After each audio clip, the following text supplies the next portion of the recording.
Let me continue. You know, how many of you knows a fan in Christ's hand? One. Just one. Imagine Bernito. You're preaching outside, but this church still doesn't know the fan. This is the right way, not just explaining to them. You make them read and report from level 1, of course, only from Brother Jackson. And we have that on the internet. From Brother Jackson, his explanation of the fan. Does Brother Branham have an explanation of the fan? A little. You can also look it up, okay? Then you share to them. So, Barlito, it's your responsibility to share and train them to read, and he listen about the fan. So we don't have much time to explain about the fan. The fan, the winnowing fan, by the way, I'm hearing some discussion. Your discussion must be related to this. It must be in Tagalog, it must be in English, okay? This is the harvest. This is the wind of doctrines. Can you find the wind of doctrines in Ephesians 4? Please look it up right now. Look for the wind. And raise your hands if you've seen that. There's a farmer that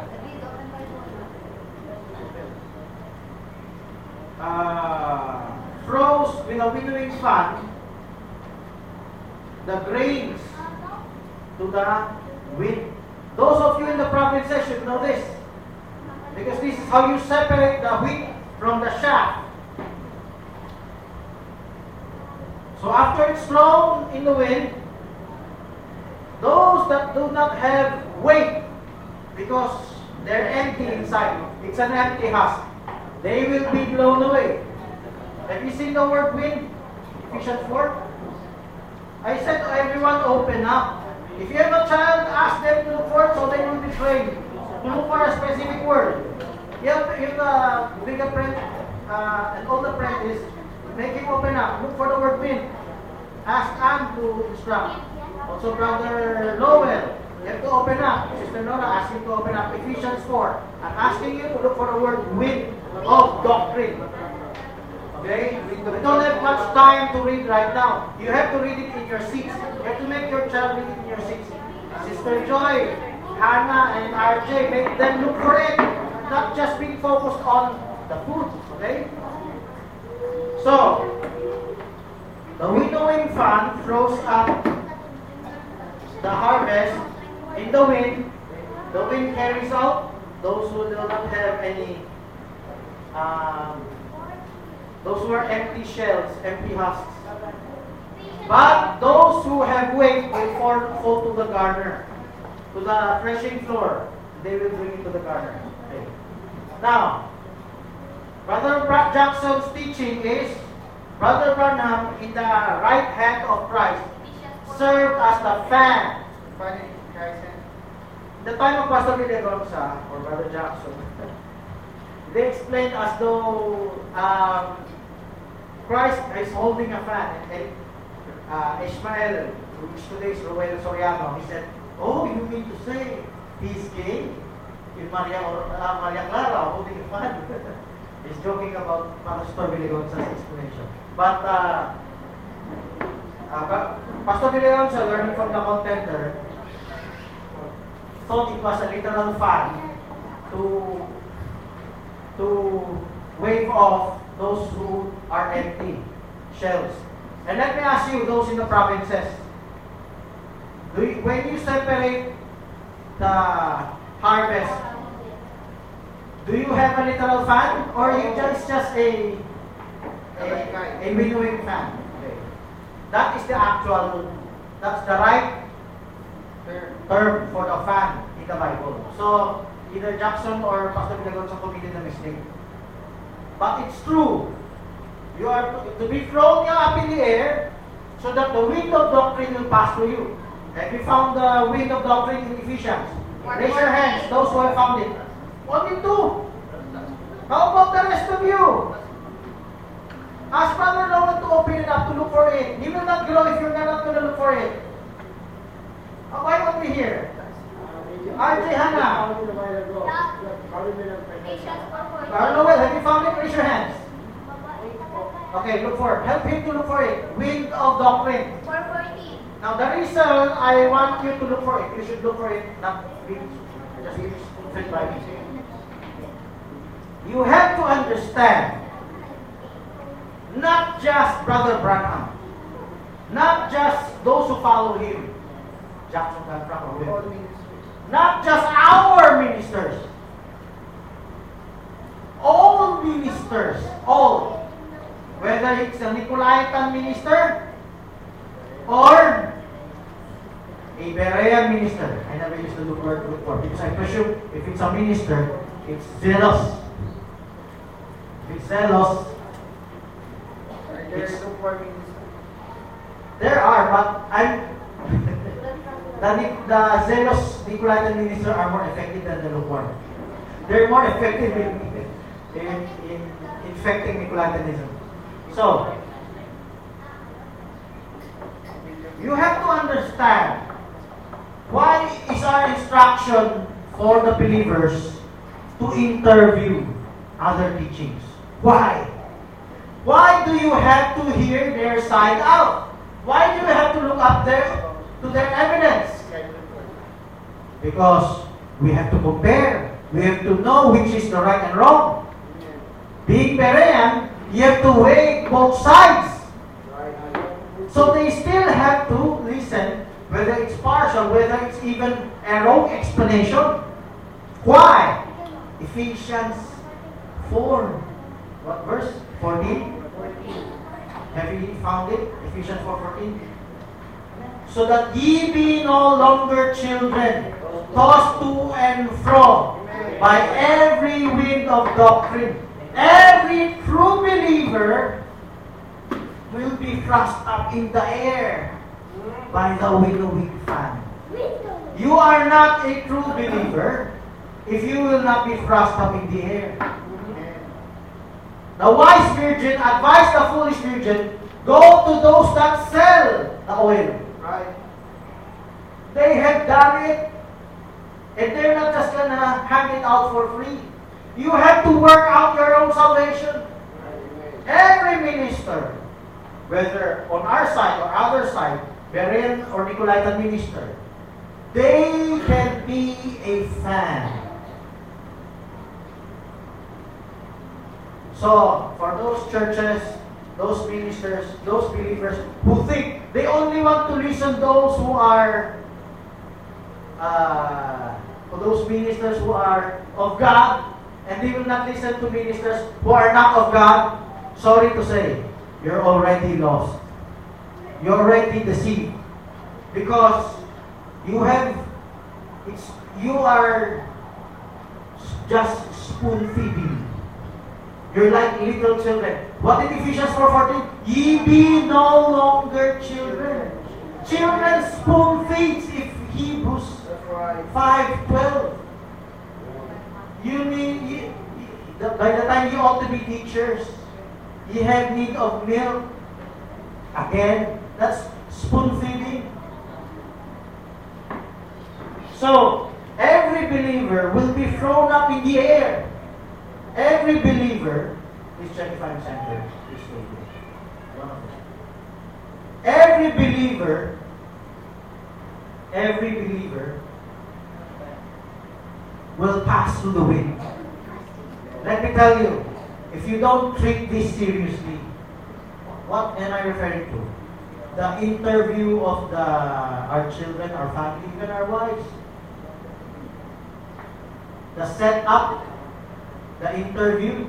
If you do not consider it urgent that your child, your family, our congregation should interview other teachings, where we came from, where we passed through, and we have passed through the message, and there are many of them that teach. We already have the tabulation, but none of them care so much. None of them have met them. We're no different from the Nicolaitans. We're no different from the foolish virgins. If you don't treat it seriously, he has to interview many different versions of the Godhead, many different versions of The baptism, there's no different versions. Different versions of eternal security, of the seals, the church ages of the prophet, and time Elijah, and many others. Wise and foolish virgins. Some of them have common teachings. Some of them have some differences. If you're not gonna make them learn what we previously knew, then they have not bought any single oil from the marketplace. Extra oil. They have not bought extra oil. And they've never heard any wind of doctrine. Like other Nicolaitan churches, they think just spoon feed from the pulpit, spoon feed from the preacher, and we're all safe. I wish to testify. I shared with a brother. He might be a follower of Brother Amos, but he is exalting Brother Jackson. If you're diligent in reading my comments, it's a public comment. Okay. He said, "Are you a follower of Brother Jackson? Then believe what he taught in the Sing of Ham. Do not follow God and whatever." I asked, "What about the explanation of the Bible?" He doesn't want to answer. He said, just believe what Brother Jackson taught, because he's the minister used for us. Have you read that part of the comment? So, again, I came from Binondo, about Melchizedek. Oh, believe just what Brother Jackson said. No different from what Brother Branham said. They said, it's their teaching as a master teacher that whatever is clear in the Bible, follow the Bible. The same thing that's happening right now. And why are you listening to others? You're collecting others' revelation. So, are you willing to hear the wind of doctrine? So, are you willing that your child, your apprentice, your disciple are trained? Have they transcribed from our message? But it's not just our message they have to transcribe. They have to transcribe from others' messages. It should be balanced, not one-sided. There's a minister who was one-sided. He was seduced by the allure of a big-time ministry. And he substituted being Berean for reasoning. It's just one single person. No big deal. But how do you go back to the threshing floor? How do you go back to the garner? You go back because you have felt the wind. And how do you go back? It's not because you memorized your own leader or your own apostle before, that he taught this. Anyone must not deviate from what he taught. That is not going back down to the threshing floor, the garner. What the threshing floor is the Bible, is the written word. That is what should separate you from error and truth. Ephesians 4:14. So, every minister, it's not just Brother Branham. Now, I'm connecting to Brother Jackson's message. Brother Branham was the fanning present because Brother Branham had many dual statements. Again, even if we don't have dual statements, some of us have weaknesses, shortcomings, mistakes in life. But if you follow the Bible, the word of truth, whatever truth that comes out of any man, not just your own father of faith, any man. Because if he's a true father of faith from God, he will teach you to separate from the mouth of every man, if it's biblical or not. The one I shared with in Facebook, he said his stand is, you don't have to listen to other people. It's understood, you have to spoon feed from. He questioned me, why are you not spoon feeding? That's a denominational spirit. Nicolaitan spirit. What is the denominational spirit? You spoon feed from one person, it's presumed to be good. But if that person is not teaching the master key, that he will teach you to prove from others also what is right and wrong, then he is another way. I'm not saying he's outright Nicolaitan.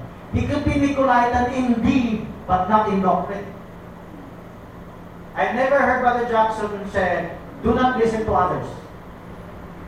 But, so it's not a doctrine, there's no Nicolaitan doctrine. But, he never said, you have to listen to others.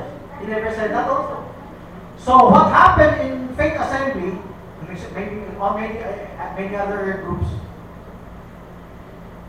they become Nicolaitan. Indeed, you know, Ephesians church age, I have something against you. You hold the deeds of the Nicolaitans. This is your first love, that you hate the deeds of the Nicolaitans. What are the deeds of the Nicolaitans? The Nicolaitans may not necessarily teach a doctrine of Nicolaitan. Listen. As we say, it's a standard procedure to avoid others. But they could be doing it without them knowing it. That is what we should be careful. We may be Nicolaitan without us knowing it. And how do we, right now, I'm raising the awareness. If you are not diligent, zealous in asserting your family, even your seatmate, or adopting a seatmate, whisper reading the Bible, or asking about them, or teaching them how to guide them, supervise them, how to interview, how to strive from both sides. Remember, both sides. Then they will surely be, if they're thrown up in the air, where will they go? Where will they go? Automatically, you know it. They will be blown away by the wind. Right now, you can see what will happen to my child. He has no training yet. All the opportunity, the time that you should have been doing that for your disciple, for your church, for your congregation, for your children. You have not been doing that, or you're wasting precious time. And one day you cannot control them anymore. As early as possible, this is what the fivefold ministry will do. How will the fivefold ministry perfect the saints?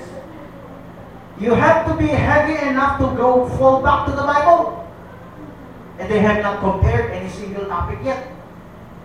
Let me ask you, is there any child here in this congregation that has their children comparing teachings from the other end time message and ours? Are they already? Raise your hands.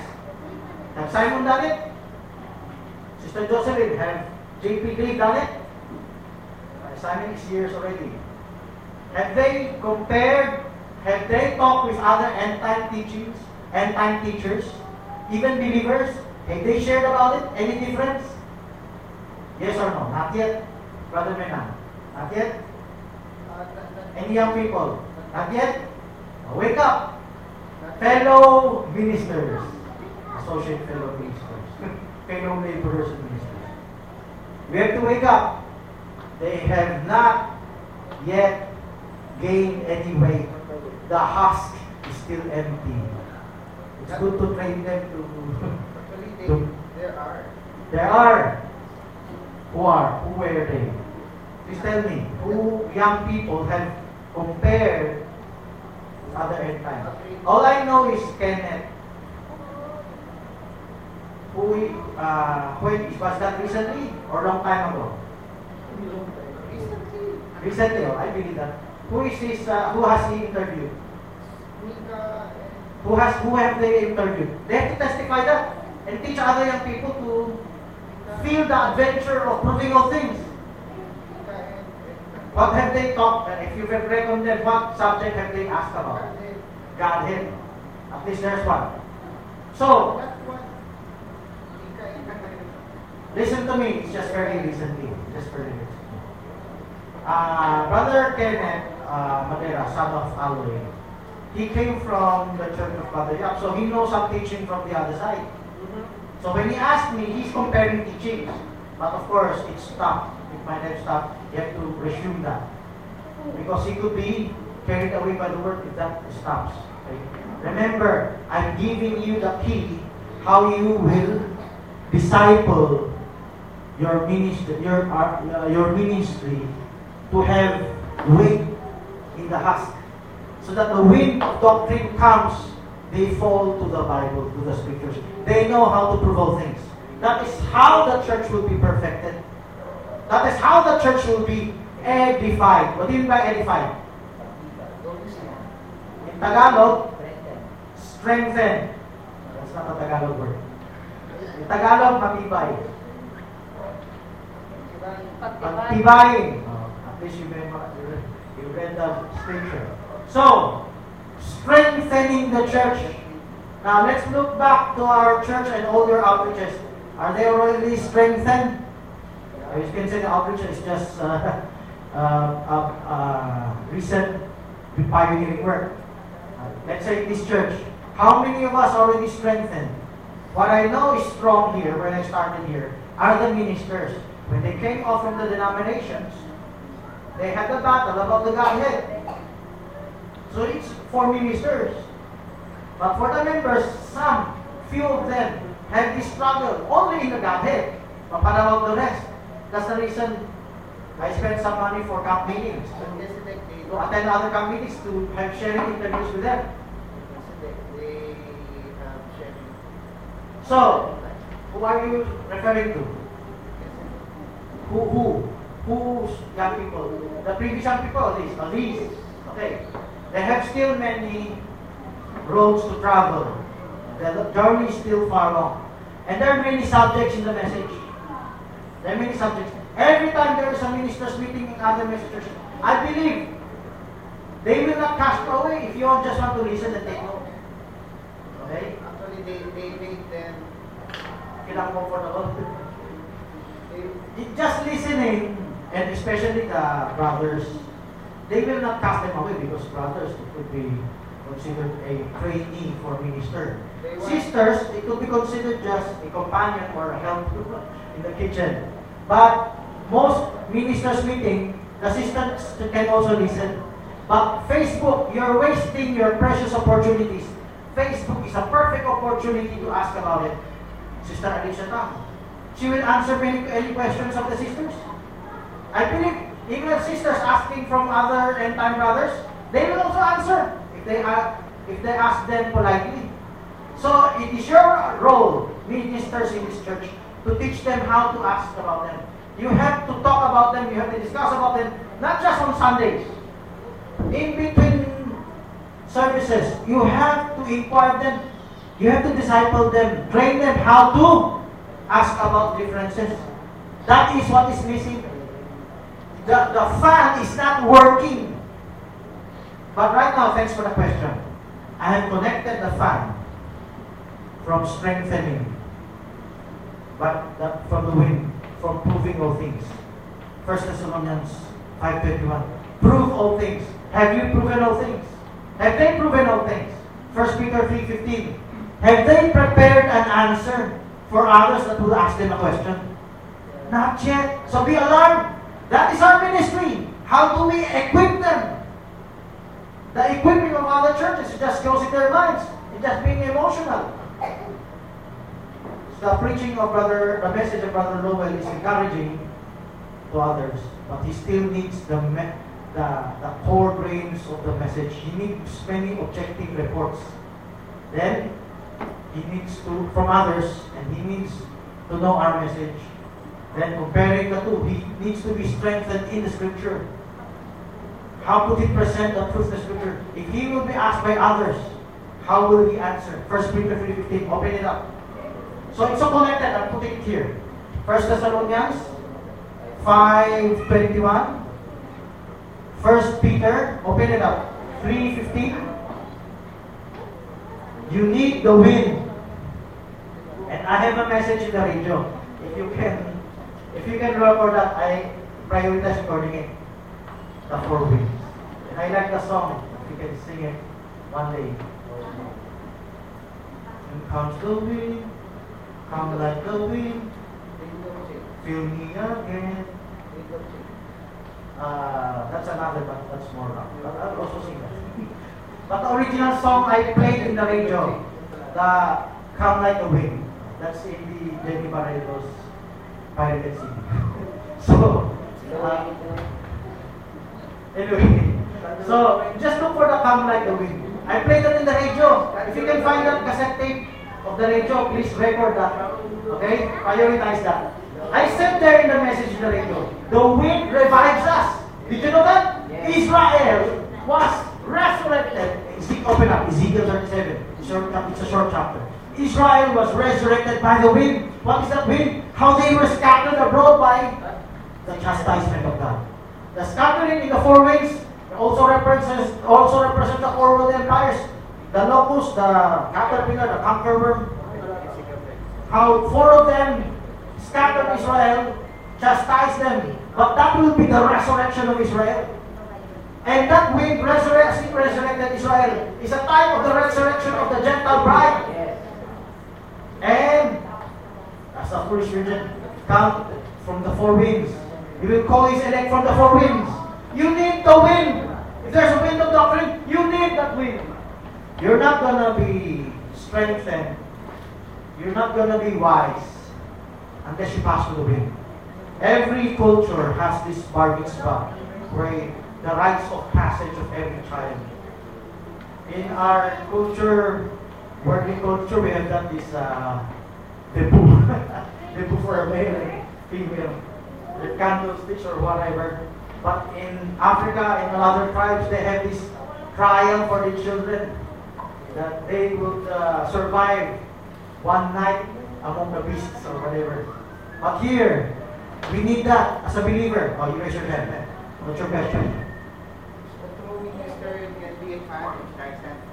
Can a true minister be a triumphant in Christ? I said yes a while ago. The true doctrine, the right doctrine. Yes, can be I'll tell you why. I'll tell you why. Right and wrong. If you memorize the right, can it still be a win? Yes. How? By spoon feeding only. And we say you need the win, because when you say win of doctrines, it's not just right doctrines or right teachings. There are false doctrines and false teachings. And you should learn how to separate the two biblically. Yes. Otherwise, you will never grow. The foolish virgin will lose its foolishness? No, will lose its virginity. When I say lose its virginity, the child goes to the point of no return. Maybe not just a child, a believer, a minister, goes to the point of no return. Manalite and lukewarm. It lost its virginity because spiritually, he or she can no longer become a Berean. Because they're so into deep to Nicolaitanism in Christianity, or they're so into deep to the lukewarmness of the world that they would not want, like Judas committing suicide, they would not want to come back. There's a barrier preventing them, like the devil deceiving Judas. So, the wind in Ephesians 4:14, I hope you see. I wonder if I preached that on the radio. I think I did not preach this on the radio. This is a connection of the message of the radio. The radio was focused on Israel and prophecy, then in the church, then the types and shadows. I focused on the four. But right now we focus on the wind, focus on the fan. How will you be resurrected? Spiritual right now. You are not resurrected, your child is not resurrected, your minister, your apprentice, your disciple is not resurrected yet. If they're not yet matured, if they're not yet matured in Hebrews 5:14. So I hope you get this message. So, did you come here?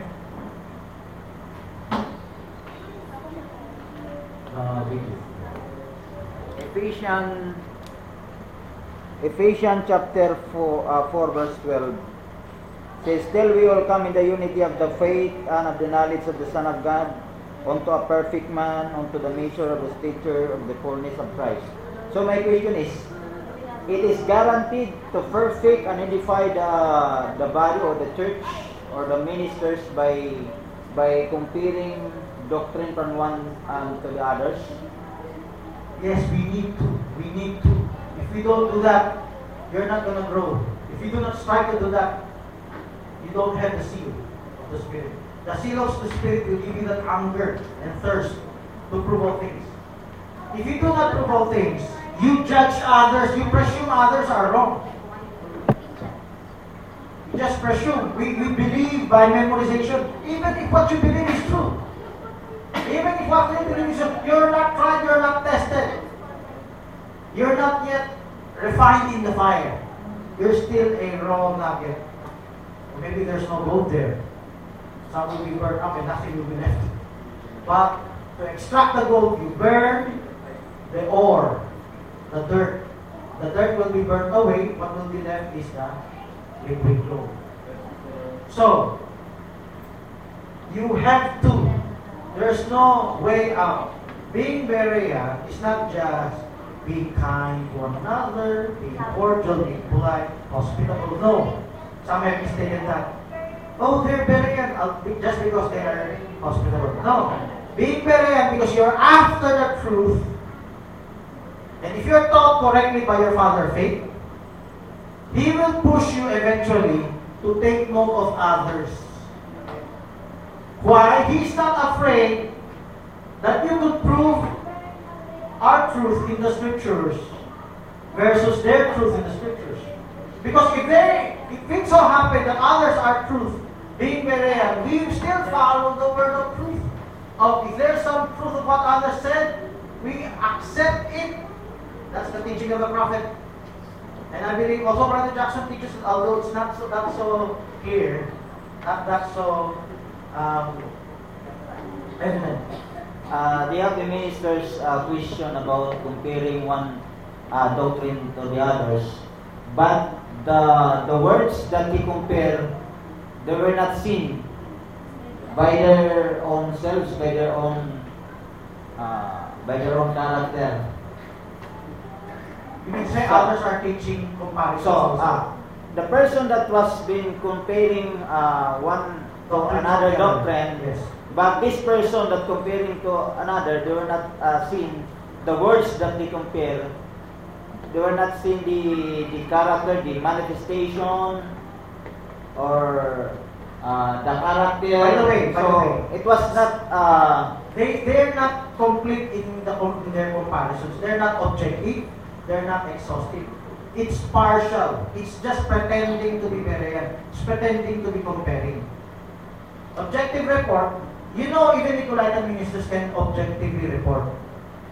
But because they're Nicolaitan, there are some pointers that they purposely ignore. Okay? Whether purposeful or not purposeful, if they're sincere, it's not purposeful.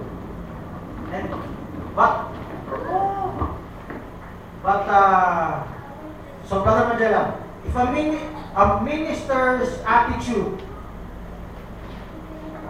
its disposition, how its countenance, how he manifests himself to others, it's also crucial. Why? Because in trying to compare things, what you're referring to, some people, some ministers, some believers are overbearing, they are proud, they're voting themselves against others, they are floating themselves against others. We are not in the truth. Your teachings are wrong. They will speak with sarcasm against your beliefs. That is not really Berean. They have not learned the ways of being Berean. They still have to be converted in their hearts.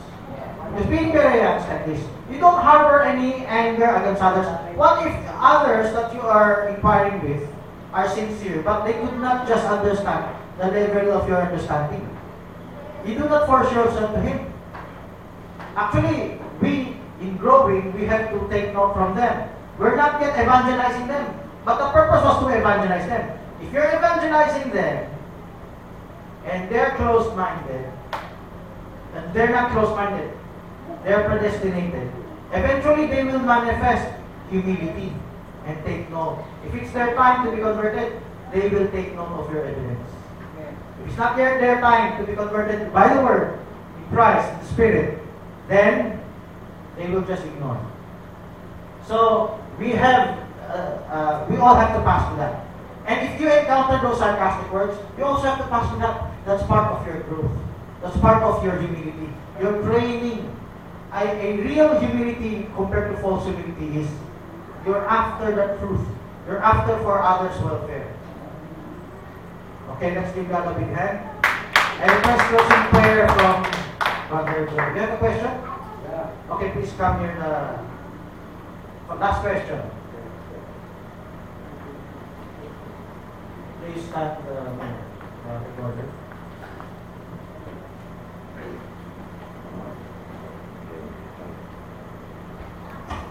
Okay, what? Just verbal, it will be recorded. Okay. What is the significance of the oil, extra oil? Extra oil. Yeah.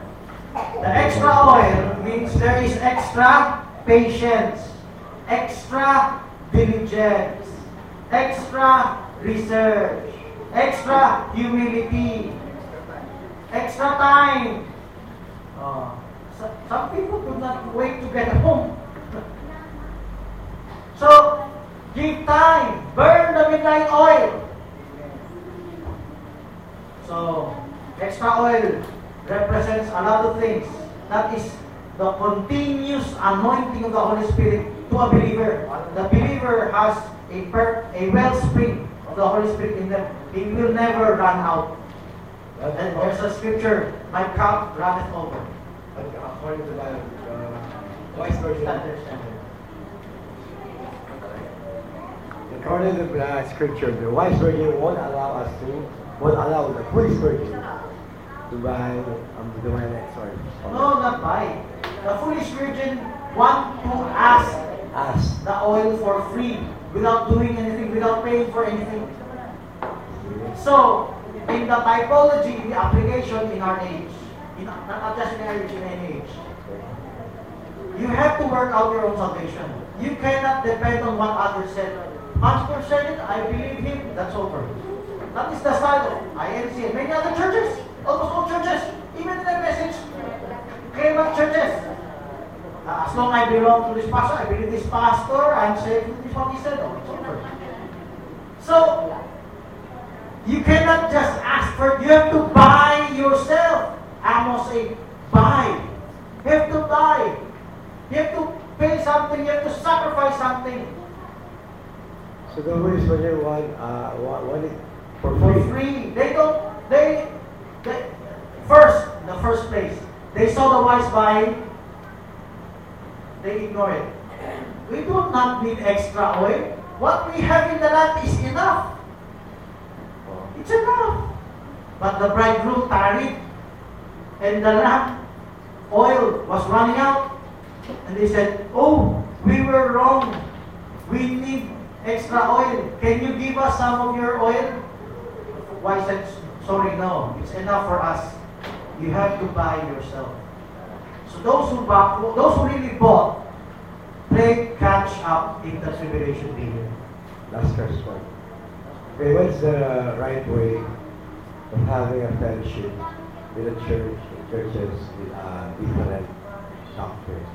First, if he or she believes certain things you still don't understand, you have to ask about them. If he or she has some asceticism, you can use their asceticism to infect our lukewarm young people. But still, they have to inquire all their teachings. After all their teachings have been inquired, they can already... But this church rejected the message already. Before he is a forward, the pastor, the forward Endtime believer, so-called.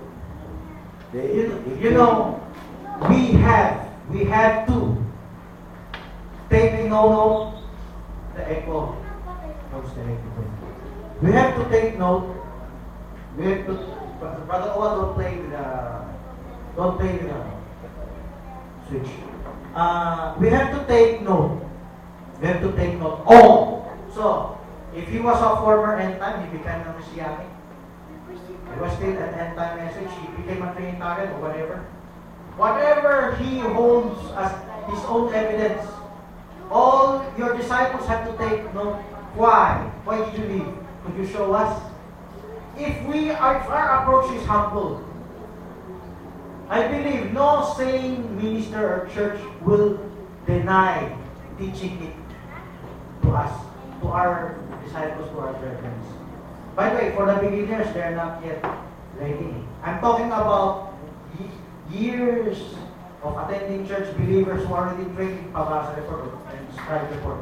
You say you can still have a Their fellowship. next step is take note of others and comparing it from what they heard from our preachings and teachings. You will say you can still have a fellowship with them even they rejected the message? Oh, that is the explanation of most churches. Stay away from them because they're unclean. Touch not the unclean thing. Fellowship. You remember the motto of the Endtime message?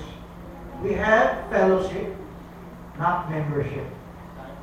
No creed but Christ. They copied this from a Protestant church. No doctrine but love. No creed but Christ. No membership but fellowship. Fellowship, even with differences in teaching, is encouraged by the Lord so that we can learn and we can share. So right now we need to learn, our members need to learn because they don't know the basic teachings that we ministers already know. Secondly, can they share already? You cannot share if they don't know what it is. And there are some members, they're successfully converting level 4. They're successfully converting others. They cannot share what others teach. They just ignore and they just share what they want to tell others, to convince others, to proselyte others, to be blind as they are, and not knowing the basic things anymore.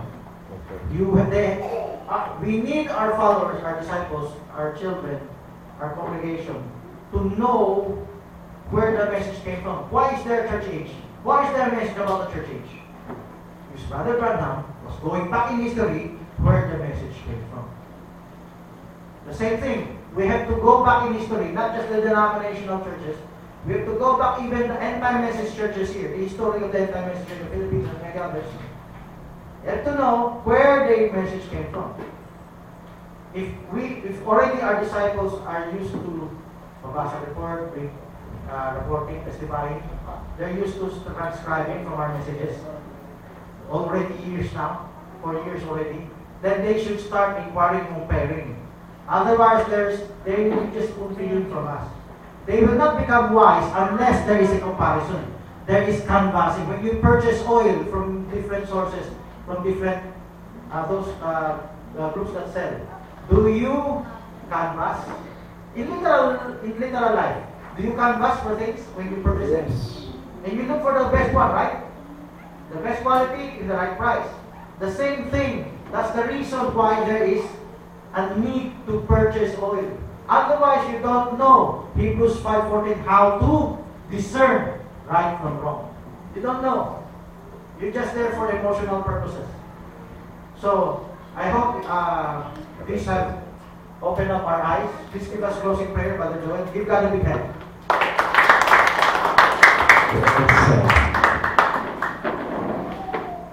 Heavenly Father, you give us a wonderful fellowship, oh God.